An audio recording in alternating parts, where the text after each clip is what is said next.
From the very beginning, mankind has been fascinated with the world of the occult, the unseen. From the first cave paintings to the Bible, magic can be found everywhere, from secret stories to Victorian occult spiritualists. From influential masters of the black arts to Disney films, magic holds a spell over us. But what is magic? Magic is not the trickery of a conjurer. True magic is much more. True magic is the focus on the mystical world, the non-material world, the strange and wonderful. True magic will make you question reality itself. In fact, it will show you reality and help you understand that you have been living in a false world all along. If you seek answers to the big questions of conscious existence, then you need to enter the realm of real magic. If you wish to understand the mysteries of the universe, then you need magic.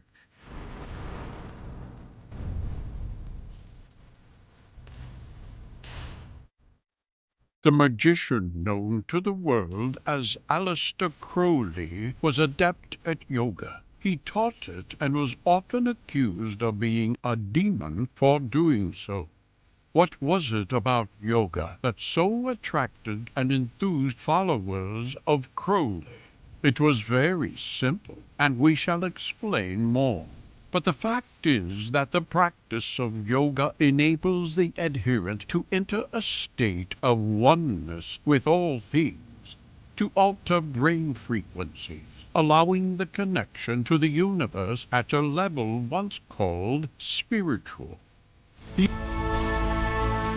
The emotions released whilst practicing yoga are profound because they are at one with all. They release in us the power or force of true magic. It was what mystic Eliphaz Levi called as above, so below. Whatever is out there is also within. All are connected. And these mystics intuitively knew what it would take scientists decades to discover. Through real magical practices, magicians discovered truth at a higher level. The same magical practices have been around for thousands of years. The 6th and 7th books of Moses reveal spiritual techniques that would be outlawed by the church, and yet also practiced in secret by the same. What is the truth behind all of these spiritual practices that allowed the mind to free itself from the constraints of a material controlling society? Magic is the belief that the material universe is only a very minor part of all reality, and that in fact it includes many other planes of existence and even consciousness. In the same way, we possess consciousness and unconsciousness, both of which have their own concepts in reality. So too the universe mirrors this and more. Also, in the same way that we cannot access the unconscious realm of our own mind, we simply cannot access the other realities of the universe, unless, of course, there is a way. And that is the realm of magic, being able to find ways of accessing other realities and affect our own. One of the other realms or realities of magic is known as the astral light, and believers of this reality say that the cosmic fluid of the astral light can form or mold physical forms. The force that can do this is said to be human thought. human willpower. The human being existing in the microcosm can, once it understands, affect the microcosm. The small can affect the large. We can set in motion an action in our level of reality and cause an effect in the greater reality. All of this can sound quite party in the mind that is not used to such concepts, and like the hand of a clock, we need to adjust our position a moment at the time in order to understand that time and things change. Understanding this magical ability of the human being takes some effort, and indeed it has taken men's lifetimes to come to terms with. In essence, man discovers that he is in fact God in almost every sense of the word. To the growing elite and occult brotherhoods, magic is truly powerful. One famous 19th and early 20th century occultist was Dr. Gerard Encausse, otherwise known as Pappus. He founded the modern group known as the Martinists, based upon an 18th century Martinist order, a kind of New Age Christian sect.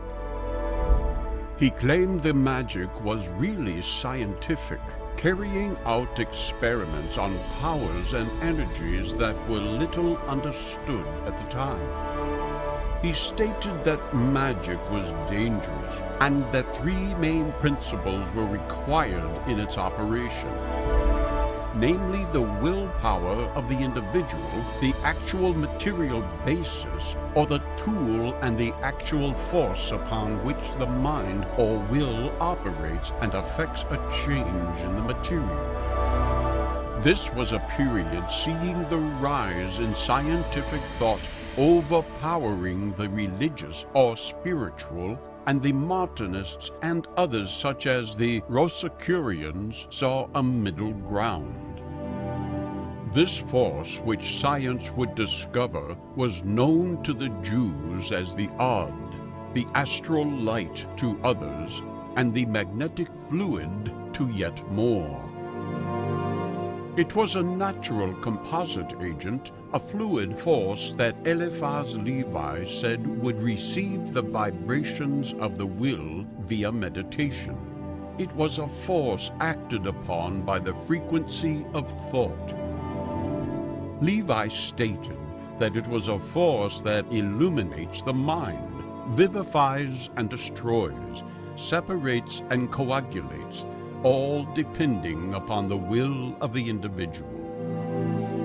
According to 17th century writer J.B. van Helmont, in his Oris Medicine, it has a magical force, sent asleep by sin, is latent in man. It can be awakened by God or by the art of the Kabbalah. And what is this force? As Eliphas Levi again tells us in his History of Magic, it has been said that this agent is a light of life by which animated beings are rendered magnetic, electricity being only a transient perturbation. The practice of that marvelous Kabbalah reposes entirely in the knowledge and the use of this agent. Practical magic alone opens the secret temple of nature to that power of the human will which is ever limited but ever progressive. And yet the world of his invasive dark magic was putting a strain on the upright Christian ethics prevalent in the West, and many openly fought its influence. In the Black Mass from 1924, we find the following statement. Today, when our society is invaded by the eroticism of the Middle Ages sorcery, the words Black Mass have lost their primitive meaning.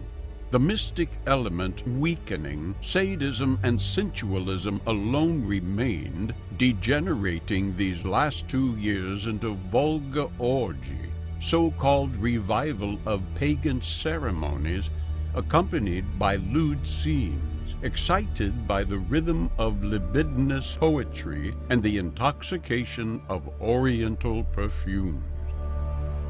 In short, we are told that the frenzies of the sexual rites associated with the rising of these so-called powerful occult forces was vulgar to the Christian West. In the Morning Post of January 16, 1931, there was an interview with a certain Harry Price, the founder and director of the National Laboratory for Physical Research, stated, Mr. Price spoke from close personal experience of the practices which he described, and among a number of their striking allegations, he asserted that black magic, sorcery, and witchcraft are practiced in London of today on a scale and with a freedom undreamed of in the Middle Ages. Professors and leaders of the cults, for the most part foreigners, make use of the same formula and incantations as the medieval necromancers. The cults are increasing and attracting interest at such a pace that they will soon assume such dimensions as to become a genuine menace to the morals and sanity of the nation. I can safely say that there are more devotees of the black arts in London today than ever there were in the Middle Ages. We are told that literary groups, such as those of the Bloomsbury Set or Black Mass, were full of adherents to the occult. They were also joined by people such as Conan Doyle, Ian Fleming, Bram Stoker, and H.G. Wells. Harry Price also informed the Morning Post that the universities of Oxford and Cambridge and much of scholarly London were infested with the black arts, creating a kind of mass hypnotism. Emerging from these groups, we find such people as the master magician himself, Aleister Crowley, creating his own occult groups and influencing a great many writers thereafter. Here we see Harry Price pointing out that many of those influencing the minds of British citizens were in fact foreigners, and thus we have the spiritual invasion spoken of by Bram Stoker in Dracula. Then we have the birth of subsequent revolutions such as the 60s and 70s hippie drug revolutions. For instance, Crowley is to be found on the cover of the Beatles' Sgt. Pepper's album. We are shown that sexual license and drug-induced frenzies are supposedly leading these people on the downward path to the world of Satan. There is nothing new in any of this, for it has been repeating for millennia. Freemasonry itself, amongst many others, claims descent ultimately from Egypt, where drugs were heavily influential in the spiritual and magical life. Initiates were and still are in some cults subjected to horrifying trials of darkness, fire, water, and long fasts leading to visions. Should they survive sane, then they were accepted into the fold. Hallucination was one of the prime methods in Egyptian theurgy, using opium, datura, henbane, hashish, cinnamon, and laurel, creating vapors, which brought on the frenzy of the prophet. But we also see that we have here two distinct opposites and very little balance. On the one side, we have thoughtful, intelligent people discovering freedom from a Victorian and religious yoke, like children showing off in front of their friends. On the other side, we have the parents, the Christian old school, who are shocked at their youngsters' actions and can accept nothing good in what they see. Now, as we stand in the 21st century looking back at these birth pangs of a free society, well, spirituality is the individual's choice and theirs alone. But from a historical perspective, these opposites serve nobody too well, except in raising temperatures. Drug-induced sexual frenzies may well be going over the top and are simply leading the individuals toward a biochemical and electromagnetic reaction within the mind, heightening many things. But it may indeed also be raising frequencies to levels that do allow a certain lucidity in the mind, creating a free flow of thoughts.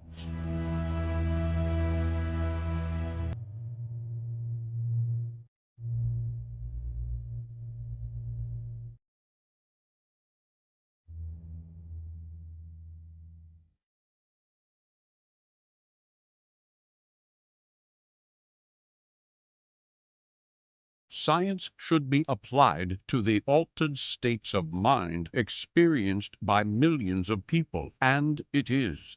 But this same science also tells us that walking on water is quite impossible. Conjuring tricks abound.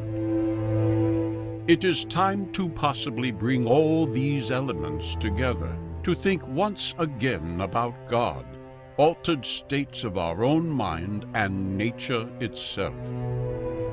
To do what our wise men have done in the past and consider possibilities in as balanced a way as we can. There do still remain fundamental questions, even for those who have led themselves into a world of delusion and illusion. These questions are as old as man himself, and we may or may not be closer to finding answers. What is the meaning of existence? Is there a God, a grand architect? Is there a truth searched for by countless generations and lost in the mists of time? The drive to find the answer to the ultimate question is not over, but today we have a new science, a new terminology to explain and expound upon the biggest of truths. The answer may not be what we expect.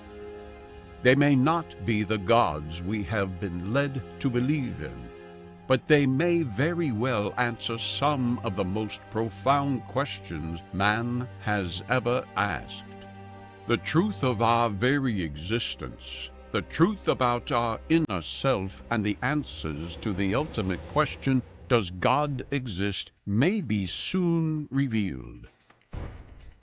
John Steinbeck said in the log from the Sea of Cortez, "Man is related inextricably to all reality, known and unknowable, plankton and shimmering phosphorescence on the sea, and the spinning planets and an expanding universe, all bound together by the elastic string of time.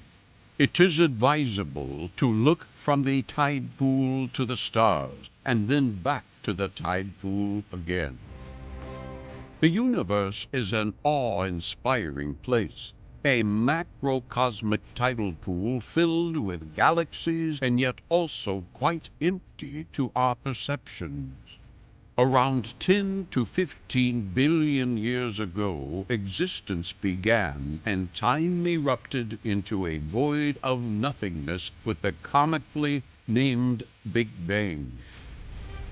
The term was in fact given by Fred Hoyle, the infamous astronomer who paradoxically believed in a totally different concept he called the steady-state theory, whereby the universe gradually emerges rather than in one incredible explosion.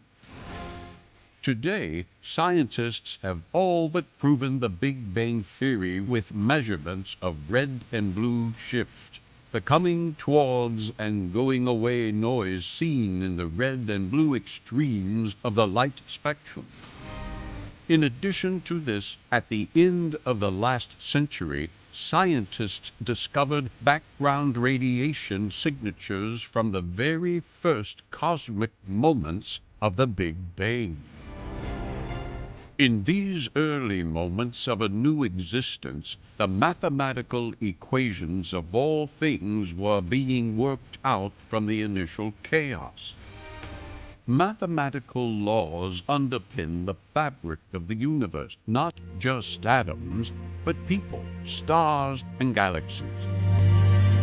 Modern mathematicians are in fact proving theories espoused by our Gnostic and esoteric ancestors, that we are related via geometry to the very universe, that we cannot be separated from it. For we are part of it, alive and conscious of ourselves. Inside every atom there are beautiful mathematical forces binding them together, and these bind everything else: our skin, the land, the planets, and gravity itself.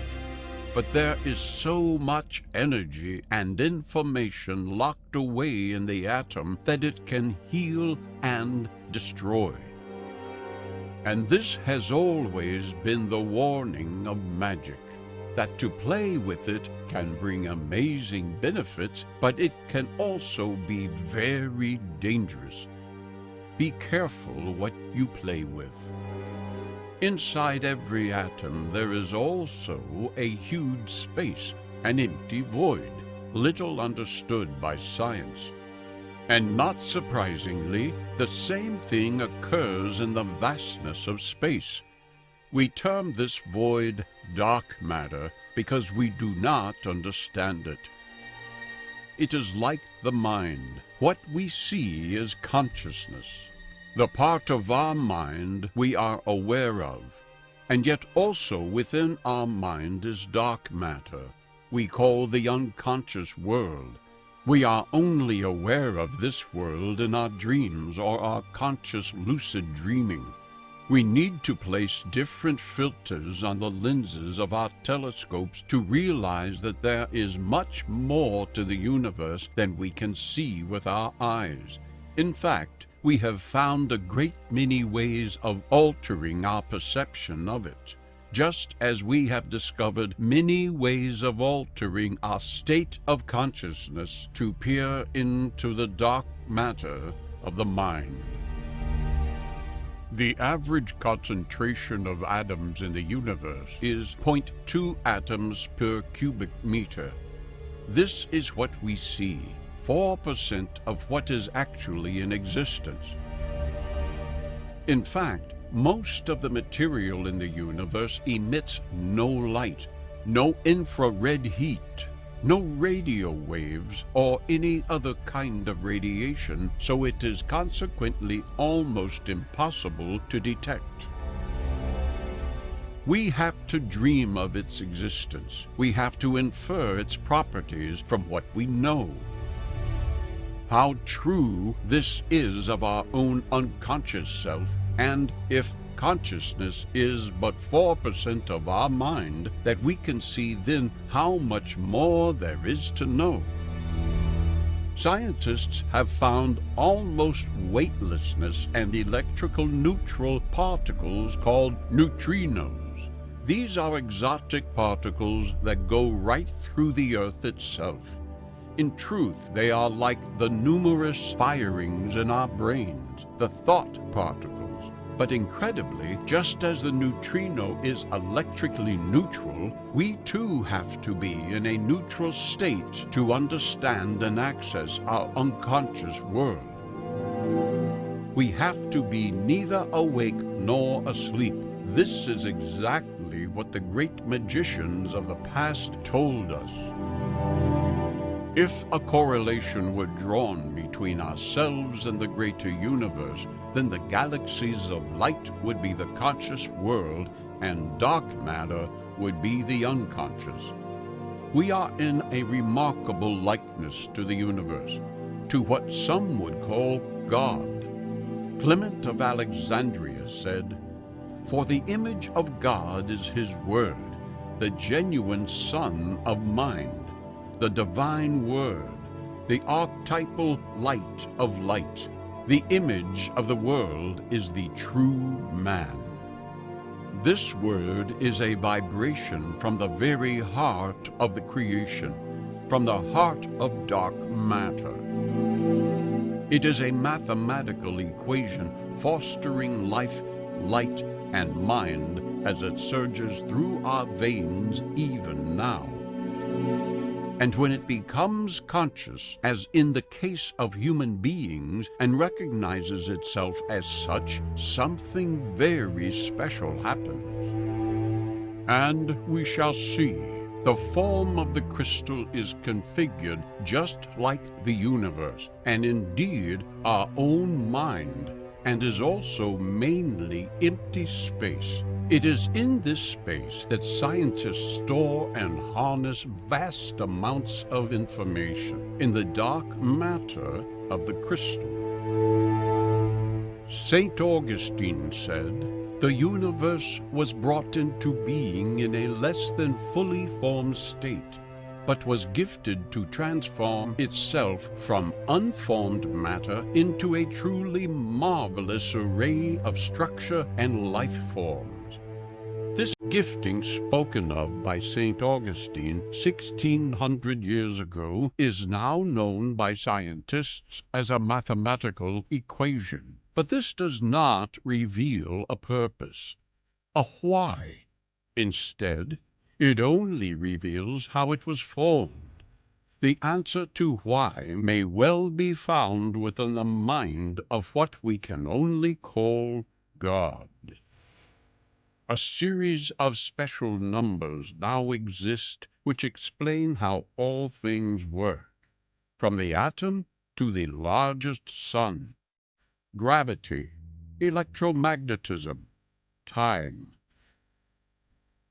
light, and all manner of phenomena emerged with interlinked and intertwined mathematical strands that unite all things to each other. What was created was a wonderful crystal-like structure often termed the matrix.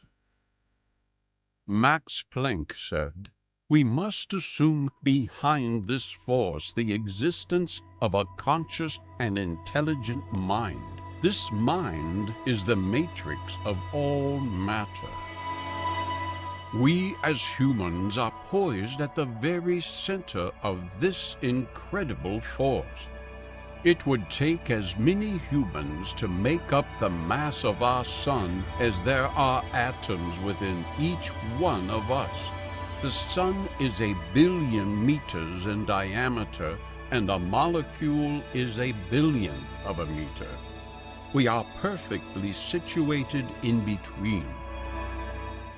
This is perfectionism in a mathematically balanced nature, and yet we are unaware of our special position.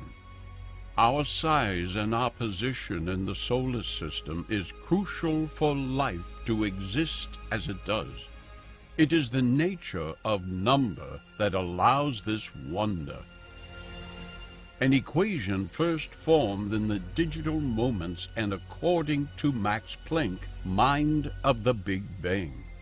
Molecules, living cells, and minerals are all formed by atoms combining together in special mixes to create different substances. All are atoms, all are particles. All have subnuclear particles, and the galaxies themselves are held in position by these nuclear particles, and of course those mathematical ratios. What scientists do not yet know is the ultimate question for them. What is the synthesis between the cosmos and the quantum world? What is the thread that links the quantum to the cosmos? To true magicians, that binding gel is thought. It is because of division in language and perception that this answer cannot be found. But we will discover this secret wave-like thread and find that if we pull upon it, we shall unravel the mysteries of the universe. Truth can be found in the humble crystal. The word crystal is derived over time from several languages, including Greek and Latin, and means variously ice or hard, solid surface. The word itself does not sum up the beautiful nature of the structure of crystal, nor the vast untapped depths of its inner spaces, the void within. And yet, within the mathematical equations and the wonder of the crystalline form can be found great depth. The universe is often said to be of crystalline form, a series of strings and lattices, a matrix of creation or platonic forms built one upon the other. From the very particle in the atom to the solar systems within the galaxies, from the vast universe and down the formations of galaxies and even further into every DNA, the forms and structures of the crystal can be found. When water turns to ice, we see beautiful crystal forms appear, snowflakes and ice crystals. Humans themselves are composed of mainly water, and so we are fluid crystal forms ourselves. Even our society forms in crystalline shapes as we merge together as if drops within the ocean of humanity. But we are also whole people within a greater whole self. The wise ones, wizards or magicians, understood these ratios at a higher and intuitive level. Understanding something often allows one to manipulate it. Water is a fluid substance, a cleansing substance. It has been seen across time as a sacred domain, a world linked inextricably to the unconscious self.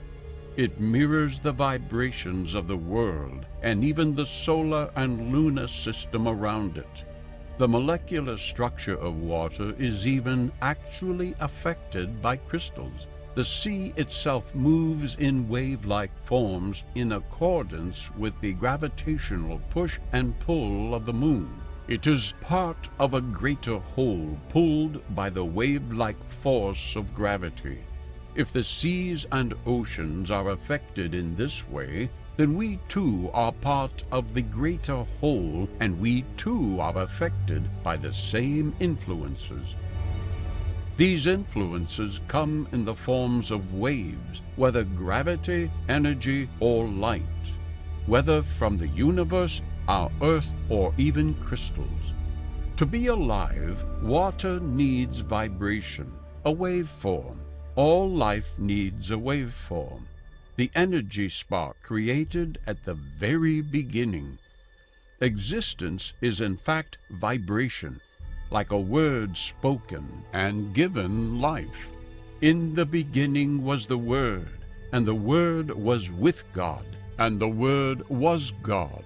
Genesis. Dr. Masaru Emoto is now infamous for having taken a range of remarkable photographs of water crystals forming and showing how human emotions actually affect the beauty of the formation. The question is, how is this possible? Emoto puts this down to the waveform. Vibration form our own thoughts. This is real magic, mind over matter. The whole universe is like this, in a state of vibration. Whether a piece of wood or a tectonic plate, all things vibrate. And crystals too sing to the harmony of vibration. Quartz crystal begins its life deep within the earth from hot vapor, which is a supersaturated solution of silicon dioxide. As it cools, a unit cell of quartz forms around a nucleating site in the same way that an oyster forms. It is a matrix created around a seed point. The forming atoms and bonding are laid down where there is most energy. The molecules adhering to the base silicon matrix. Made up as a tetrahedron-shaped molecule, it is now composed of 4 atoms of oxygen and 1 silicon atom suspended within. This primary cell unit now attracts other silicon dioxide molecules, and over time, trillions of these cells link together in a spiraling motion, layer upon layer, until the crystal is made. The crystal is a known quantum converter that is able to transmit energy in a magnified state, and this energy can easily be absorbed or received by biological matter, such as the human body. The crystal is formed via a wave-like spiraling motion and is a known quantum converter transmitting energy formation at a magnified rate. Stimulating a crystal makes it vibrate or sing. These vibrations make waves, which human receptors pick up and convert back to binary information. This means that vibratory information or energy or different frequencies can be stored inside the empty space-like memory. This is no different to what we shall see with dark matter, the space within the atom, and of course the unconscious world of the mind. This is also why scientists today use crystal within the heart of computers. These crystals do much more, though. They also amplify the energy like timples magnifying sound. Dark matter in our universe does exactly the same thing. We can see distant galaxies because dark matter magnifies their existence, bringing the light into our consciousness. In sleep, the dark matter of our mind or our unconscious world mirrors this process and highlights to us issues about our own self that our conscious world needs to work upon. And via quantum entanglement, we may in fact unconsciously know the secrets of the universe. Accessing this information is true magic. Crystals and their prism structures can be found at every level of existence, from the S-matrix of the subatomic domain to the nature of molecules, from crystal-like gravity fields and even magnetism. A crystal structure is all-permeating. By moving crystals, applying pressure or other stimuli, such as touch, they can be forced to offer up their inheld information energy, such as that of the holographic universe or matrix to which all things are connected, including the wave particles within the crystal. The same is true also of our unconscious world, which reacts according to psychological stimuli. Is this also true of the dark matter of the universe itself? Can we stimulate the mind of the universe to offer up its innermost secrets? Our magicians of the past say that this is exactly what they did. Within the crystal structure, whether quartz, magnetite, the brain, or the universe as a whole, there is a marvelous truth embedded and awaiting release. Our ancestors built around the globe a huge array of sacred temples and monuments.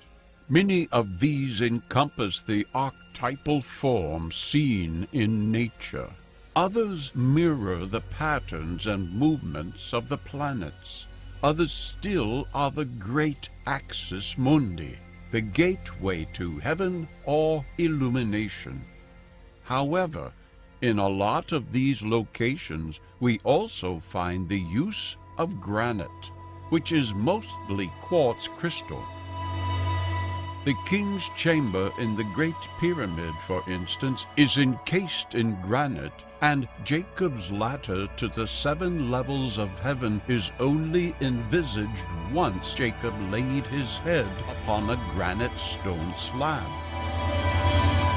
This is the human mind using the magnification properties of crystal to peer into heaven. For centuries, if not thousands of years, people have recognized something special in crystals. They have been used for physical and spiritual healing, and people feel a close affinity to them and are drawn to them for some particular and untold reason. They resonate or vibrate at specific frequencies, which, if we are able, we would hear as beautiful harmonic music. This is the music of the universe. Quartz crystal resonates at a frequency that is perfectly in tune with the frequency of the human mind when about to enter an altered state of consciousness. It is on the point of sleep before we enter our unconscious world.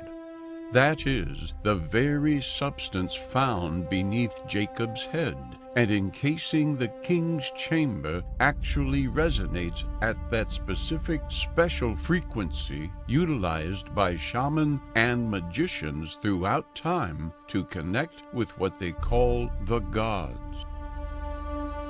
The world of the unconscious is the world not closed to the nature of the cosmos as our conscious mind often is. The unconscious world is free to think, not cluttered by the world we have created. But there is more to the tale, for along with every wave or resonance, there is a particle. The wave and the particle are not divided. Only we do this. They are instead the wave-particle united as one. But what is a particle? It is the messenger carried along the energy wave. Light particles travel to our eye along light waves, and in the same way, thought particles travel along thought waves within our mind. This is the world of quantum physics, the world of the subatomic. Everything is made of atoms, and within every atom are particles, messengers carrying information via resonance. It is like a mini world of mandalas. Mandalas are our image of the structure of all and oneness. They are visualized crystals, building one layer upon another into a beautiful shape. A mandala is a drawing or structure used by adepts in the East to visualize existence itself, and in so doing, they are visualizing something that cannot be seen by the human eye. Instead, they are utilizing the third eye, the intuitive state which works best when the mind resonates at the same frequency as crystal quartz, and indeed the earth itself. This is the point of connection between man and nature, a true state of knowing, and this is the point of contact magicians have come to in their own way. Via a new science known as quantum entanglement, scientists have proven that particles of thought can indeed entangle with another person's thought particles. This was much more effective when two participating individuals were emotionally attached, and less effective when they did not know each other. This is a kind of extrasensory perception, and it is a natural state that we have forgotten how to use or hear, at least forgotten in our conscious realm. It is a science for the mysticism of the magician. The world is full of too many perception-grabbing things, clutter for the conscious mind, that we no longer even realize that there is indeed more depth to our state of being. By following what our alchemical and Gnostic friends of the past told us, we can reduce this clutter and burn it off, thus revealing a world below that has long since been forgotten. This is real magic. Scientists at the Stanford University of Education said, a pair of quantum systems in an entangled state can be used as a quantum information channel to perform computational and cryptographic tasks that are impossible for classical systems. It is a method of information exchange that is non-classical, that is, not as we generally understand. The question now, if we can entangle with the particles of thought of another person, then can we entangle with the particles within the great crystal universe itself? Can we begin to understand the secrets of existence? The pineal organ is one of the outgrowths of the pineal apparatus. In aquatic and gill-breathing creatures, it can form a photosensitive eye-like structure which is involved in the diurnal rhythm of color change. In ancient reptiles, it formed a separate or third eye on top of the head. It persists in higher vertebrates and may function as an endocrine gland, internally secreting into the blood and affecting distant parts of the body. The pineal gland exerts some chemical reactions which are not fully understood. Autopsies on mediums and spiritually inclined people have revealed larger pineal glands that contain a clear fluid called serotonin, which in turn makes melatonin. Serotonin, when depleted by amphetamines, causes mild psychedelic effects. Strangely, it is also thought to influence our rhythms of activity. The pineal gland is associated with color recognition, and reptiles can change the color of this third eye. It is also associated with measuring the length of the day and keeping track of the seasons. It is sensitive to the rhythms and cycles of nature and is responsible for transferring that information to us. It is the connection point to nature itself, talking to us and passing on information. Many animals have a variety of senses which we are yet to understand, such as the ability to emit small electrical discharges, underwater vibrations, infrasound, and ultrasound. Some birds can detect polarized light, which helps them to see the fingerprint of their prey as it leaves a pattern across the ground.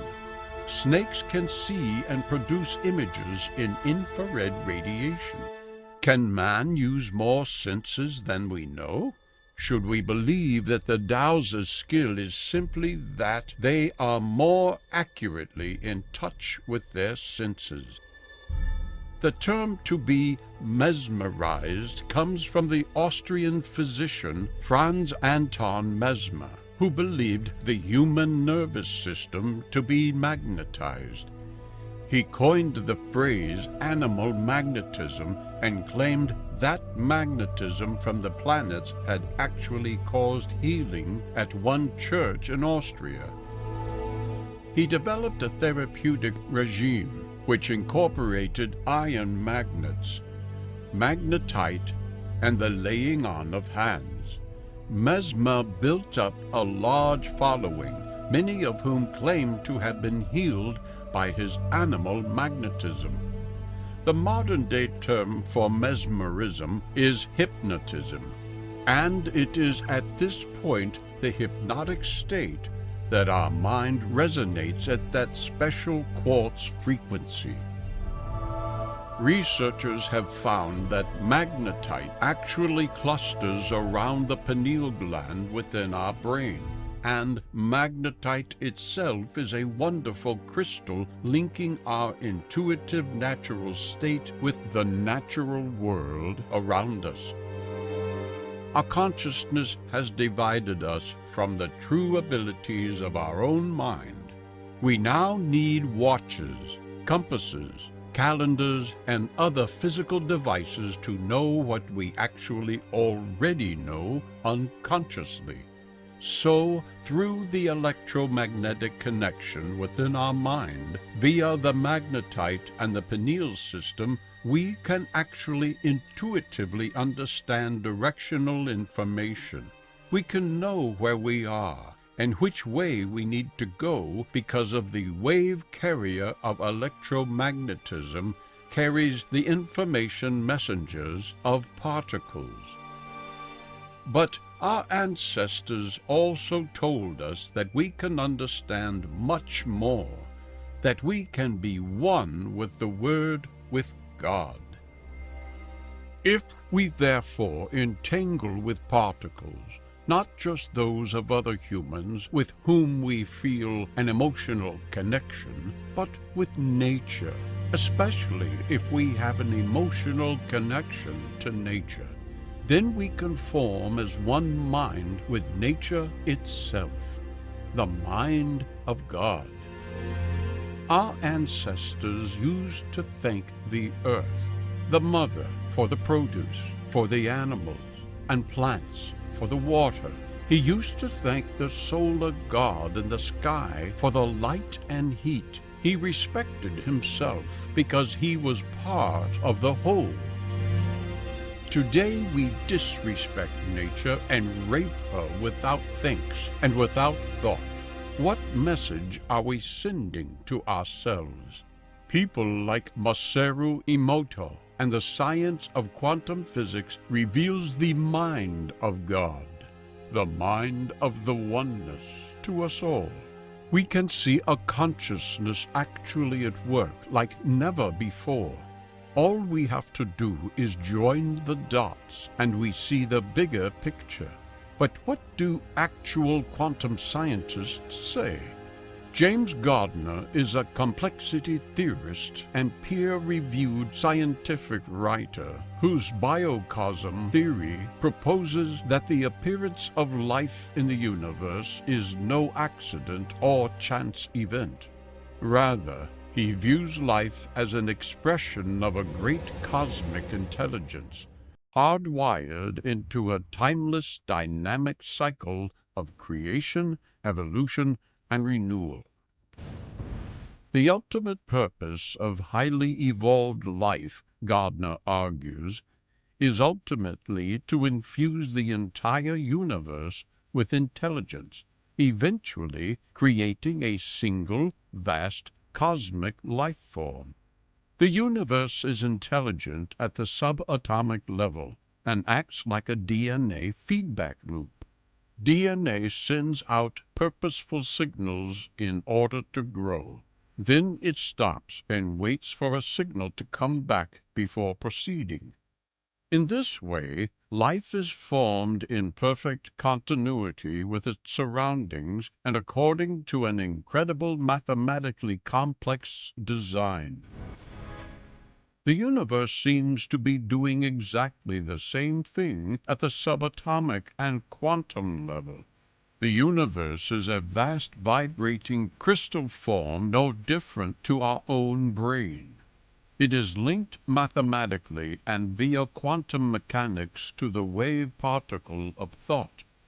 In fact, the evidence is now revealing that every facet of the universe is part of a grand mind. Our problem is that we have divided nature into compartments and no longer see the whole. We have named everything, and in so doing we have reduced them down to constituent parts. We have separated them from one another, and this is not reality, but our own created reality. The truth of the existence of all things will and can only be found in realizing the whole and not the part.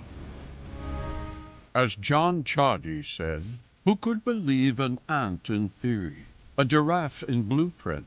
10,000 doctors of what's possible could reason half the jungle out of being. Sir Isaac Newton used a crystal to separate light into the spectrum. He divided the wave and particle stream so that what he saw was the divided parts.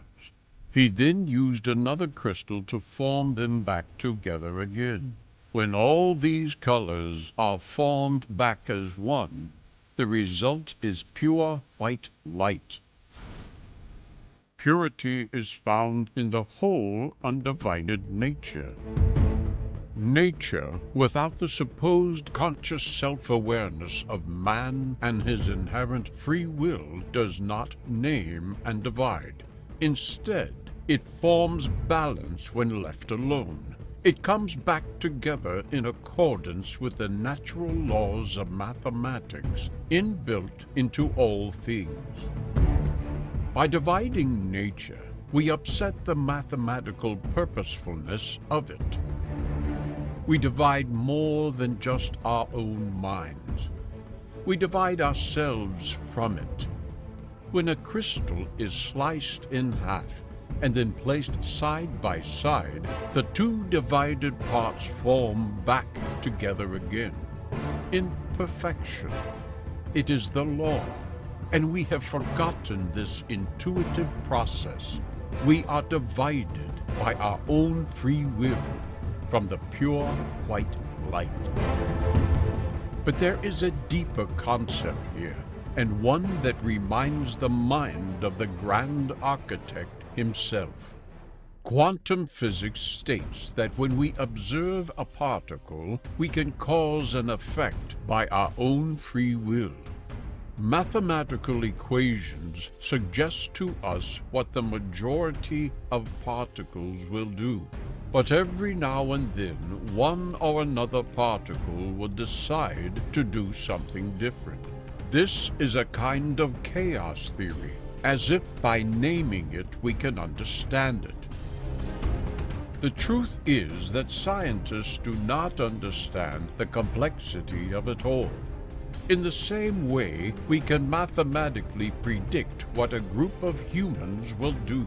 But every now and then, one of them will do something different because of its free will and own complexities. How is it that we can say the free will of the human is the explanation for its mathematical conundrum, and yet accuse the particles of chaos? The truth is that the particle is acting according to some kind of free will, and so what has been stated for thousands of years and is now coming into scientific realization is the fact that there is a greater mind at work. That mind is seen in the glorious mathematics derived from the early stages of the Big Bang itself, and so that mind is the mind of the Creator. It is ultimate free will. This is the thread between the cosmos and the quantum world. This is the unifying concept, the connection missed by division between right and left hemispheres. It is mind, awareness, conscious-minded nature at the heart of it all, born from, of, and giving birth to the Big Bang itself. That mind is the universal quantum crystal prism. We can peer into that crystal and see the beautiful colors of the rainbow. But one thing is sure, we will also see ourselves. It is not dark matter, it is the quantum mind of God.